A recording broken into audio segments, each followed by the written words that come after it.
How are you, कैसे हैं आप। कोटा इंग्लिश क्लासेस में द यूट्यूब चैनल में आपका वेलकम करता हूं। मैं दिवाकर वशिष्ठ आज आपके लिए क्लास 10th का सिलेबस स्टार्ट कर रहा हूं आज की क्लास से, जहां पर मेरा पहला जो चैप्टर है वो आपकी जो कोर्स बुक है वहां से चैप्टर भोली को एक्सप्लेनेशन के लिए लिया गया है। प्रिय स्टूडेंट्स, ये आपकी फर्स्ट क्लास है, क्लास 10 सिलेबस, जहां से आपको 1 बाय 1 चैप्टर्स की पूरी सीरीज मिल जाएगी। इसके माध्यम से आप 10th क्लास का पूरा सिलेबस पढ़ सकते हैं और एग्जामिनेशन में हाई से हाईएस्ट नंबर तक आप कैच कर सकते हैं। So students, let's start. I am going to explain the chapter Bholi without book. केवल एक छोटी सी स्टोरी है जिसको आपको दिमाग में सेट करना है और एग्जामिनेशन में इसके पूछे गए क्वेश्चंस का एकदम एक के बाद एक आंसर देते हुए चलना है। So my students, the chapter भोली बहुत ही प्यारा सा, बहुत ही अच्छा चैप्टर है और यहां से आपको कहानी जानने को मिलती है भोली नाम की एक लड़की की। She is the centre figure of the story. भोली जो है उसका ओरिजिनल नेम क्या है? उसका ओरिजिनल नेम है सुलेखा। ध्यान रहे, भोली का वास्तविक नाम सुलेखा है और जब ये छोटी थी तो ये चारपाई से गिरने के कारण, पलंग से गिरने के कारण इसके सर पर चोट आने की वजह से थोड़ा ये इनोसेंट और साइकोलॉजिकली वीक कंडीशन में दिखाई गई है और अनफॉर्चुनेटली किसी बीमारी के कारण, चिकन पॉक्स के कारण इसके पूरे शरीर में काले दाग हो गए हैं, यानी हेड टू टो ये कंप्लीटली इसका पूरा शरीर धब्बों से, ब्लैक स्पॉट से भरा हुआ है। तो कहने का मतलब ये है कि भोली एक ऐसी कैरेक्टर के रूप में दिखाई गई है जो परिवार में सबसे हेल्पलेस और सबसे वीक, सबसे डम्ब, लाइक अ डम्ब काउ के रूप में इसको दिखाया गया है। सारी सुख सुविधाएं परिवार के अन्य बच्चों के लिए है, लेकिन उन सुख सुविधाओं का उपयोग भोली यानी सुलेखा नहीं कर पा रही है। आपको मैं बता दूं, भोली एक अच्छे परिवार से है। इसके पिता गवर्नमेंट जॉब में है, तहसील ऑफिस में है, जहां पर इससे बड़ी 3 बहनें और दिखाई गई है। उन तीनों बहनों के कपड़े, पहने हुए कपड़े भोली को पहनाए जाते हैं। जब वो कपड़े पुराने हो जाते हैं तो उनको विदाउट एनी केयर भोली को सौंप दिया जाता है। इस प्रकार भोली का जीवन अपने घर पर चल रहा है। नाउ इस कहानी का सेंटर फिगर बिशंबर नाथ है, जिसकी शादी सुलेखा यानी भोली से तय की गई है। बिशंबर नाथ पैसे का लालची है। इसकी एक शादी ऑलरेडी हो चुकी है, एक बेटा भी है और बिशंबर नाथ के साथ सुलेखा का विवाह तय किया गया है। और पेरेंट्स में काफी डिस्कस होने के बाद हमें पता लगता है कि बिशंबर नाथ तो फिर भी भोली के लिए केयरफुल है, लेकिन जो भोली की मदर है, भोली की मदर उस समय, आप जानते हैं कि पहले के समाज में महिलाओं के लिए ज्यादा समय तक बैचलर रहना और ज्यादा पढ़ाई करना ये सुटेबल नहीं था। इसलिए ट्रेडिशनली एंड बैकवर्डली कंजर्व होते हुए भोली की मदर ने बिशंबर नाथ, जो भोली के पिताजी हैं, भोली के पिताजी को इस बात के लिए कंजेंट कर लिया कि भोली की शादी वो बिशंबर नाथ से कर रहे हैं। आपको ये डाटा भी यहां से कवर करना है कि बिशंबर नाथ शादी में 5000 डॉरी की डिमांड करता है, जो कि भोली के फादर देने में असमर्थ हैं।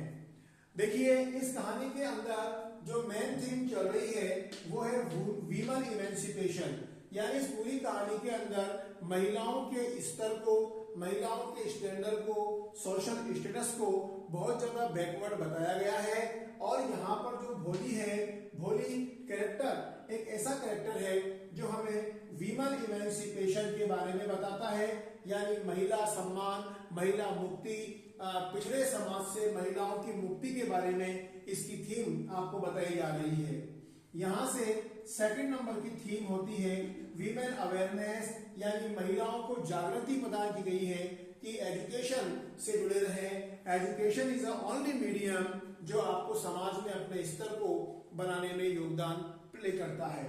इसकी थर्ड थीम है विलिंगनेस। अगर भोली के अंदर विलिंगनेस नहीं होती, डिटर्मिनेशन नहीं होता, तो शायद भोली हमेशा एक इनोसेंट चाइल्ड बन के रहती, लेकिन due to education, due to her hard work, due to her willingness, Bholi ने अपने जीवन को चेंज किया और ये बता दिया कि महिलाओं का इस समाज के अंदर एक अपना स्टेटस है जिसको सबको रेस्पेक्ट देना चाहिए।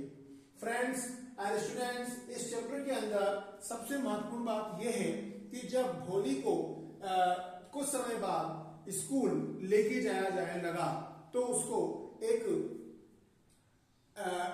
जो बिहेवियर उसके साथ किया गया वो एनिमल लाइक बिहेवियर था।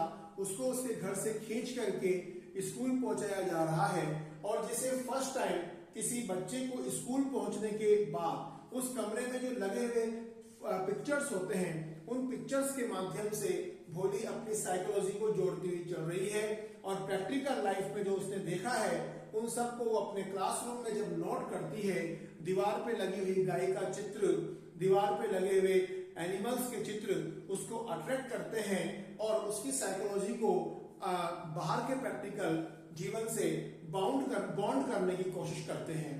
फ्रेंड्स, यहाँ पर हमें टीचर का रोल बहुत इंपॉर्टेंट लगता है क्योंकि जब भोली स्कूल में पढ़ रही होती है तो स्टार्टिंग में हमारी जो सुलेखा है ये स्टैमरिंग करती थी, यानी ये बोलने में तुतलाती थी, लेकिन टीचर ने इसके कॉन्फिडेंस लेवल को बढ़ाया।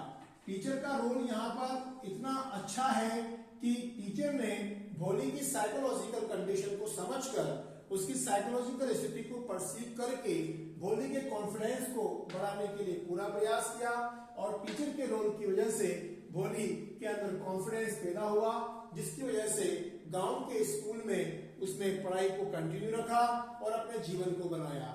नाउ अब सीन आता है भोली की मैरिज का। जब भोली शादी कर रही होती है तो बिशंबर नाथ जी 5000 की डोरी उनसे डिमांड कर लेते हैं क्योंकि उसका फिजिकल अटायर बहुत ज्यादा असहनीय है, जिसका फायदा उठाकर बिशंबर नाथ उसके फादर से 5000 की डोरी की डिमांड करते हैं। एज ए रिजल्ट भोली की जो कैपेसिटी है बियर करने की वो उस समय टूट जाती है और भोली उस बैकवर्डनेस से बाहर आने का प्रयास करती है और पूरे समाज के सामने शादी के मंडप में भोली रिवोल्ट कर देती है, अचानक माला वगैरह सब फेंक देती है और बिशंबर नाथ को रियलाइज करवा देती है that he is not suitable for her. भोली इस प्रकार से सामाजिक परंपराओं का, प्राचीन सामाजिक जो बैकवर्ड और ट्रेडिशनल जो परंपराएं हैं उनका विरोध कर देती है। समाज के ऐसे लोग जिन्होंने जो महिलाओं को हमेशा पीछे करने की कोशिश करते हैं उनका भोली विद्रोह करती है और वहां पर भोली इस प्रकार से समाज को एक मैसेज देती है कि महिलाओं को किसी भी स्थिति में अपने स्तर को सुधारना होगा, आगे बढ़ाना होगा, वरना बिशंबर नाथ जैसे व्यक्ति उनकी लाचारी का और उनकी गरीबी का और उनकी वीकनेस का फायदा उठाकर कभी भी महिलाओं को समाज में आगे नहीं बढ़ने देंगे। तो फ्रेंड्स, ये छोटी सी कहानी जो है इसके कुछ डाटाज आपको यहाँ दिए गए हैं, confidence, dowry and what is the theme and who played the great role to make Bholi. इन सब बातों से क्वेश्चंस पुटअप होते हैं और अभी एग्जामिनेशन के अंदर इस चैप्टर से ज्यादा खास क्वेश्चन नहीं पूछे गए हैं, लेकिन जो भी पूछे गए हैं वो काफी इजी हैं। इस स्टोरी को अगर आप रीड कर लेते हैं तो आपको इन सभी क्वेश्चंस के आंसर देखने को मिल जाते हैं। आपकी नेक्स्ट क्लास में हम क्वेश्चंस के साथ आएंगे, तब तक आप इस थीम को और इस स्टोरी को अच्छे से अपने दिमाग में सेट करें। बने रहें चैनल के साथ। Thank you.